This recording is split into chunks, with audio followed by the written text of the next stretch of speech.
안녕하세요. 인천 한노TV 박혜선 홍보사입니다. 오늘은 건설업에서의 직장 수급인의 임금 지급 의무에 대해서 대법원 판결 내용에 대해서 알아보도록 하겠습니다.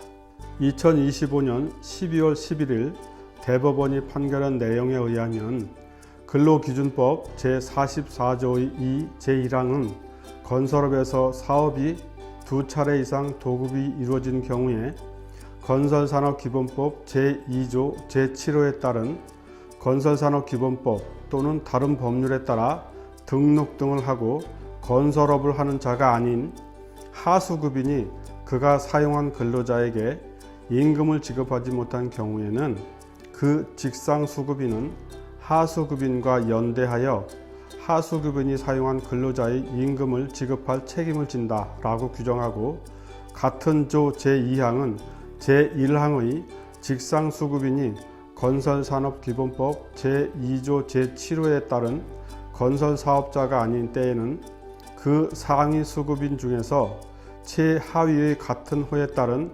건설사업자를 직상수급인으로 본다라고 규정하고 있다. 또한 근로기준법 제109조 제1항은 근로기준법 제44조의 2를 위반한 자를 처벌하도록 규정하고 있다.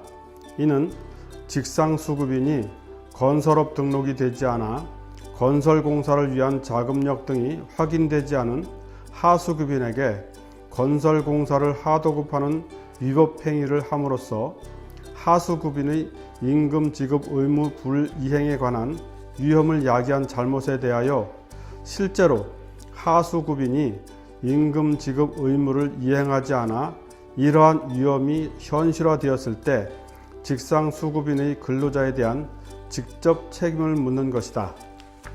그리고 이에 따라 근로기준법 제44조의 2의 적용을 받는 직상수급인은 같은 법 제44조의 경우와 달리 자신에게 직접적인 귀책 사유가 없더라도 하수급인의 임금 미지급으로 말미암아 위와 같은 책임을 부담하고 하수급인이 임금 지급 의무를 이행하는 경우에는 함께 책임을 면하게 된다. 이와 같은 근로기준법 제44조의 2의 문헌과 형식, 입법 취지 등에 비추어 보면 근로기준법 제44조의 2에 따라 하수급인과 연대하여 하수급인이 사용한 근로자의 임금을 지급할 책임을 부담하는 주체는 직상수급인으로 한정된다. 여기서 직상수급인이란 건설산업기본법 제2조 제7호에 따른 건설사업자로서 건설업에서 사업이 두 차례 이상 도급이 이루어진 경우에는 같은 호에 따른 건설사업자가 아닌 하수급인에게 하도급을 준 수급인에 해당하는 사업주를 의미한다. 근로기준법 제115조는 사업주의 대리인, 사용인, 그 밖의 종업원이 해당 사업의 근로자에 관한 사항에 대하여 제109조 제1항, 제44조의 2의 위반 행위를 하면 그 행위자를 벌하는 외에 그 사업주에게도 해당 조문의 벌금형을 과한다라고 규정하고 있다. 이 규정의 취지는 근로기준법 제109조의 제1항의 벌칙 규정이 적용되는 직상수급인이 아니면서 근로기준법 제44조의 2에 따른 직상수급인의 업무를 실제로 집행하는 자가 있을 때 벌칙 규정의 실효성을 확보하기 위하여 적용 대상자를 해당 업무를 실제 집행하는 자에까지 확장하여 그 행위자도 아울러 처벌하려는 데 있다. 이러한 양벌 규정은 해당 업무를 실제로 집행하는 자에 대한 처벌의 근거 규정이 된다.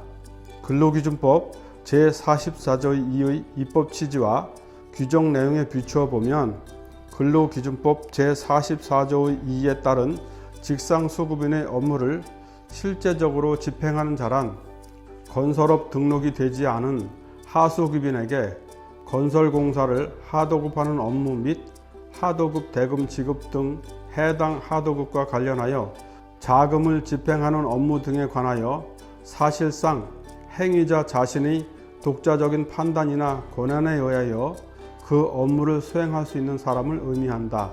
여기서 그 행위자에게 독자적인 판단이나 권한이 있는지는 근로기준법 제44조 2의 입법 취지를 염두에 두고 직상수급인과 행위자의 관계 및 행위자의 지위, 하도급 계약의 체결 경위, 하도급 대금과 하수급인이 사용한 근로자에 대한 임금 지급 방식, 이와 관련된 자금의 집행 권한을 비롯하여 해당 하도급과 관련하여 행위자에게 부여된 권한의 내용과 범위, 하도급으로 발생한 경제적 이익의 실질적 귀속 주체 등을 종합적으로 고려하여 판단하여야 한다라는 판결이 있었음을 알려드립니다.